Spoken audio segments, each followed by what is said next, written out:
হাওড়া ডিভিশনে আবার একগুচ্ছ ট্রেন বাতিল। আগামীকাল 16ই মার্চ রবিবার। Hi everyone, welcome back to my channel অঞ্জনার ব্যঞ্জনা। বন্ধুরা, তোমাদের সকলকে আমার এই ছোট্ট ইউটিউব চ্যানেলে স্বাগত জানাই। কয়েকদিন আগেই বালি ব্রিজের কাজের জন্য হাওড়া ডিভিশনের একাধিক ট্রেন বাতিল করা হয়েছিল। প্রায় 100 ঘন্টা বন্ধ ছিল ট্রেন চলাচল।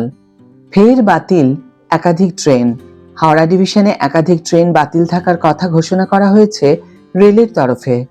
ট্র্যাক ও ওভারহেডের মেরামতির কাজের জন্য ট্রেন বাতিল করার সিদ্ধান্ত নেওয়া হয়েছে।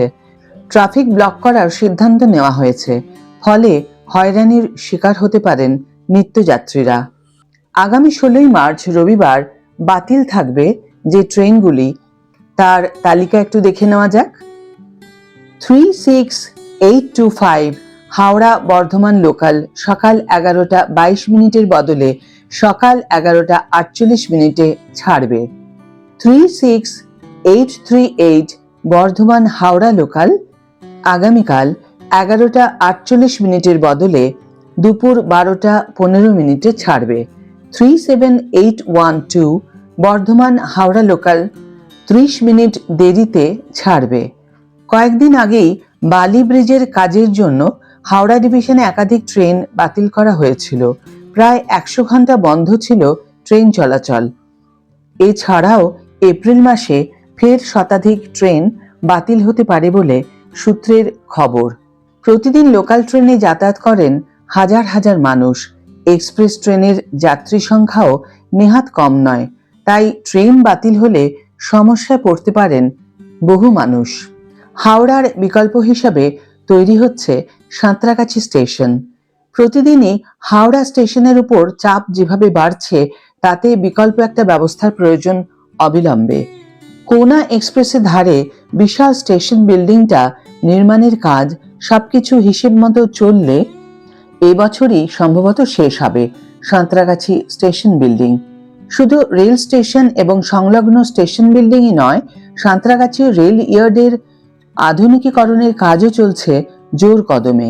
সেই কাজও শেষ হওয়া সময়ের অপেক্ষা বলে দক্ষিণ পূর্ব রেলের কর্তারা মনে করেন। তারপর সাঁতরাগাছিকেই দক্ষিণ পূর্ব রেল ব্যবহার করতে শুরু করবে হাওড়ার বিকল্প স্টেশন হিসেবে। সেটা অবশ্য এখনই খোলসা করে বলতে নারাজ দক্ষিণ পূর্ব রেলের আধিকারিকরা। তবে তাঁরা এটা জানাচ্ছেন যে প্রতিদিনই হাওড়া স্টেশনের ওপর চাপ যেভাবে বাড়ছে, তাতে বিকল্প একটা ব্যবস্থার প্রয়োজন অবিলম্বেই রয়েছে। দক্ষিণ পূর্ব রেলের জন্য সাঁতরাগাছি অত্যন্ত গুরুত্বপূর্ণ একটি স্টেশন। এই স্টেশনের অপারেশনের দক্ষতা এবং এখানকার ট্রেন নিয়ন্ত্রণ ব্যবস্থা বাড়ানোর কাজটি অনেক আগেই শুরু হয়েছে। আমাদের পরিকল্পনা হলো সাঁতরাগাছিকে দক্ষিণ পূর্ব রেলের একটি হাব স্টেশন হিসাবে গড়ে তোলা। দক্ষিণ পূর্ব রেলের হাওড়া খড়গপুর শাখায় রোজ লক্ষাধিক নিত্যযাত্রীর যাতায়াত। তাদের একটা বড় অংশের অভিযোগ, লোকাল ট্রেনগুলো এখন গড়ে 1.5-2 ঘন্টা দেরিতে চলে। হাওড়া স্টেশনে প্ল্যাটফর্ম খালি না পাওয়া এবং একই সঙ্গে হাওড়ায় ঢোকা এবং বেরোনোর লাইন খালি না থাকার কারণে মার খায় লোকাল ট্রেন। রেলের বক্তব্য, এই দুরবস্থা কাটতে পারে হাওড়ার বিকল্প কোনো স্টেশন গড়ে উঠলে। এমন স্টেশন যেখান থেকে ট্রেন চলাচলের অনেকটাই নিয়ন্ত্রণ করা সম্ভব।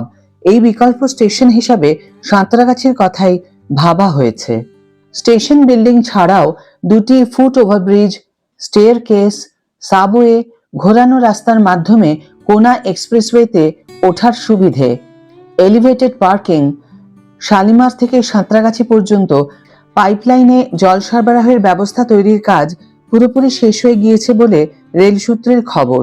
তবে হাওড়ার বিকল্প হিসাবে সাঁতরাগাছিকে গড়ে তুলতে হলে ওই স্টেশন থেকে মেল ও এক্সপ্রেস ট্রেন ছাড়ার ব্যবস্থা করতে হবে। ডাউন লাইনের দূরপাল্লার ট্রেনগুলোর অন্তিম স্টেশনও হতে হবে সাঁতরাগাছিকে। সেজন্য প্রয়োজন একটি স্বয়ংসম্পূর্ণ ইয়ার্ডও। সাঁতরাগাছি ইয়ার্ডকেও ঢেলে সাজানো হচ্ছে। ওই কাজ শেষ হলে সাঁকরাইল সাঁতরাগাছি নতুন লিংক লাইন পাতা হবে। ওই লাইন আপ ও ডাউনে মসৃণভাবে ট্রেন চলাচল নিশ্চিত করবে বলে দক্ষিণ পূর্ব রেলের কর্তারা জানিয়েছেন। আজকের ভিডিও এখানে শেষ করছি বন্ধুরা।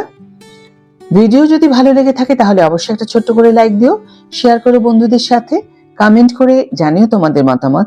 যারা এখনো আমার চ্যানেলটিকে সাবস্ক্রাইব করোনি তারা অবশ্যই চ্যানেলটিকে সাবস্ক্রাইব করে আমার পাশে থেকো। আর যারা অলরেডি সাবস্ক্রাইব করে দিয়েছো তাদের জন্য আমার অনেক অনেক অনেক ভালোবাসা এবং অনেক ধন্যবাদ। আজ তাহলে বিদায় বন্ধু, দেখা হবে পরের ভিডিওতে। ভালো থেকো, সুস্থ থেকো, সঙ্গে থেকো।